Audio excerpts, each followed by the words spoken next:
All right, so today is our last lesson for the topic of percentages and best buys. So we're just doing a quick revision before we have our assessment task. So we've started off term 2 with quite a short topic. It was just 5 lessons or 4 lessons long. This is the 5th lesson. And our goal is by the end of this lesson to have our summary sheet completed, do lots of practice questions and be well prepared for the assessment.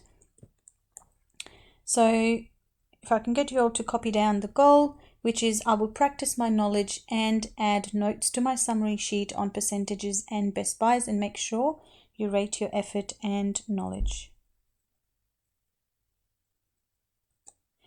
So I'm just quickly going to go through all of the different skills that we've learned over the last 4 lessons before you go off and do lots of practice questions on these topics. So rounding decimals, just keep in mind when you're rounding, you have to look at this number here. How many decimal places are you rounding to?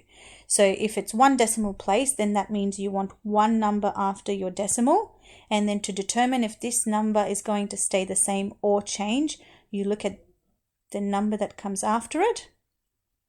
And if it's 4 or less, it stays the same. So in this case, it's 4 or less than 4 because it's 3. So therefore, my answer is 4.8. I don't make any changes. The 8 stays as it is. But if I look at this example here, then I want to round to 1 decimal place, which means I only want 1 number after my decimal place. So I look at this number here, and this is 5 or more. So I round up, and that means I go to this number here and I change it, I round up, so it becomes 2.8.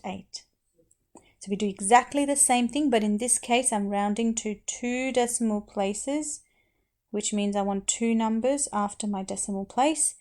To determine if I have to round up or keep it the same, I look at the number that comes after it. Because it is 5 or more, I round up, which means this number here becomes 6. All right. So the answers are there if you have attempted these questions. The next thing is converting between fractions, decimals, and percentages. So feel free to go back to the PowerPoint. If this is something you're struggling with, I highly recommend at this point to go back to the PowerPoint for lesson 2 and go through each of those conversions that I've got on the PowerPoint, and then do the exercise questions so you get lots of practice. Expressing one quantity as a percentage of another. Remember how we said the formula is given amount over the total, and then you times it by 100. So if I've got 42 out of 60 on a test, then I do 42 over 60 and then times by 100, and that gives me my percentage, which is 70%. To work out the percentage of an amount, so if I go to buy chocolates and they say there's a 20% sale and my favorite chocolate is worth $20, but I don't want to pay $20 for chocolate. So when there's a 20% off sale, I run off to the shops to buy the chocolate because I can get it at a cheaper price. So to calculate that, I would say 20% means 20 out of 100. Off means times, and that's my $20 there. So then I work out what that is. So 20 times 20 is 400, and over. Now again, I've always said if you don't have a denominator, you can put your denominator as 1. So 100 times 1 is 100, and so therefore 400 divided by 100 gives me $4. So 20% of $20 is $4. That means I'm paying $4 less for these chocolates now. I save $4. All right. And then this is another example here. 60% of $120. Again, 60% is 60 over 100 times by 120, and that gives me $72. Best buys, again, really important for you to do lots of practice questions for this particular skill. Remember, you want to calculate the unit price. How much is it going to cost for 1 kilo of this rice and 1 kilo of this rice. So how much is it going to cost for 1 gram? Or as long as it's a unit price, it doesn't matter if it's per mil, per liter, per gram, per kilo.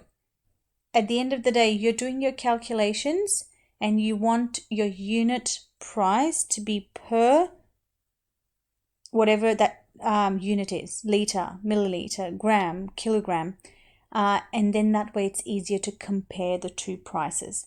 So option 1, remember we discussed that you've been given a price and you've been given the number of kilos, so you always do cost divided by the amount, and that gives you $2.60 per kilogram.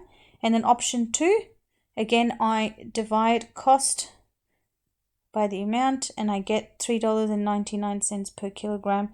And so therefore, I have worked out that option 1 is the best option for me because it turns out a lot cheaper for me to buy a 5 kilo bag of rice.